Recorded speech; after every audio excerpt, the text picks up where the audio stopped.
live. I'm live on Facebook. I am live on YouTube. Holy shit! I have no audience yet. That's okay. Hey, it is okay, because this is just going to be to watch whenever the heck you want. Alright, what the hell is this video about? So, I just did a lesson, and thought this would be a cool thing to talk about. New idea to share if you haven't tried it. A chromatic style of riffing. Now, the student asked what is being played in the song Godless by Danzig. And it was basically this.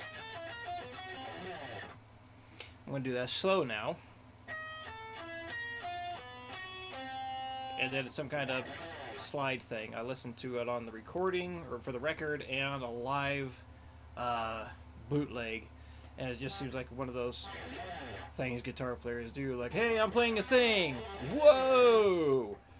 So, nothing much to it. So anyway, what's happening here? Whoops. I'm playing, starting on the 11th fret, and just the chromatic thing. It's going down a string and down a fret at the same time. It's going 11, 10, 9, and then it does it again on the B string, or at least it starts on the B string. 11, 10, 9, and then it starts the pattern again on the G string, 11, 10, and then he does his little slidey thing. So, here's, if you want to do this for practice, you basically just do 11, 10, 9, and then switch your strings and do it again. I could have worded that so much better, but I didn't. Hey, we got our first Facebook viewer. So anyway, so the student asked, well, what scale is being used here? How's he doing this? And there's really no scale being used. He has a riff, and for simplicity's sake, and it does sound cool, you're just moving the chromatic thing down a string. And because it's not in any key, and it's for a metal song, you can get away with not playing in key for the old metal-y thing. So, and this is something that happens a lot in music. It's kind of a chromatic way of writing stuff.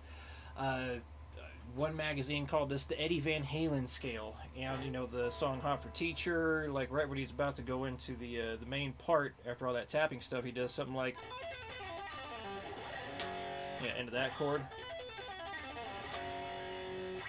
So what he's doing, like what Van Halen's doing, is basically the same thing that John Christ did in for Danzig. Is he's basically using the 5, 7, 8. And 12, and he hammers on first. But from there, he's just moving that shape down, or that pattern. And that's considered the Van Halen scale, according to this magazine I looked at. So it's a common thing to do in rock music or guitar-style music. It can be a cool tool to create riffs. It's something I like to do.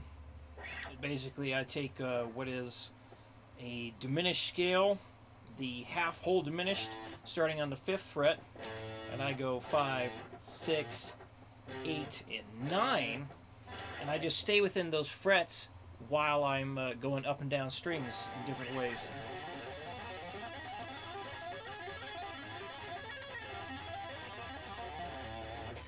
Sounds very Buckethead-ish to me. So that's something you can do. It could be any pattern whatsoever, because you don't even have to do the finger tapping thing. I mean, it could be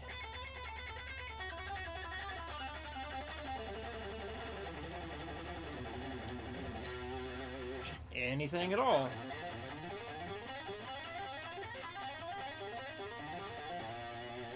So none of that's in any key. They're just patterns.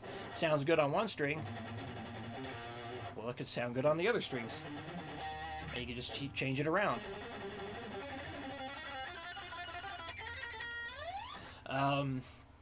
What's another one? Here's a popular riff that basically does the same thing. It's kind of like, basically you're just changing keys. That's what you're doing when you're taking riffs like this, like that riff. basically A Locrian is what that's based in. But you know, you start playing it on these strings, then you just change the key. Play it on these strings, you change the key. Because of the way the G and the B string are tuned together, you just change it to an exotic scale at this point. And then back to the when you go to the B and E, the finger patterns, the riff, or not the riffs, the frets, they're the same. So you're changing keys. So here again, popular riff. Everybody knows this one. Basically the same idea. They take that pattern and they just move it to, different frets. So it's basically starting off in the key of D, and then they move it to the key of C. So you can do this for any riff that you like. It could be something like, let's see, what would be a thing?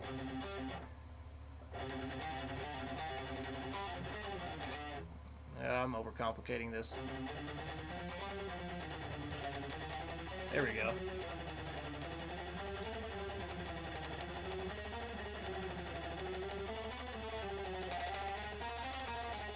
And so on. So Marty Friedman talks about doing this stuff in solos and whatnot, where you're playing a riff, like say you're in key, or we're in the key of A minor right now.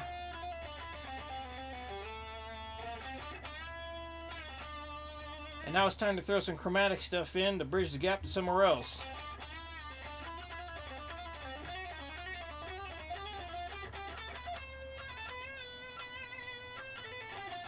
Now let's use some chromatics to go back down.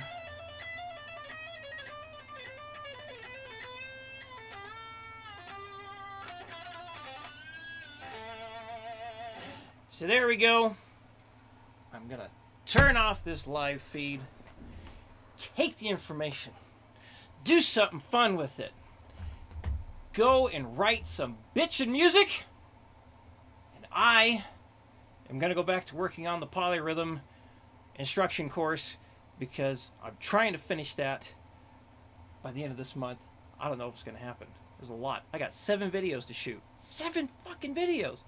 All right, YouTube, I'm killing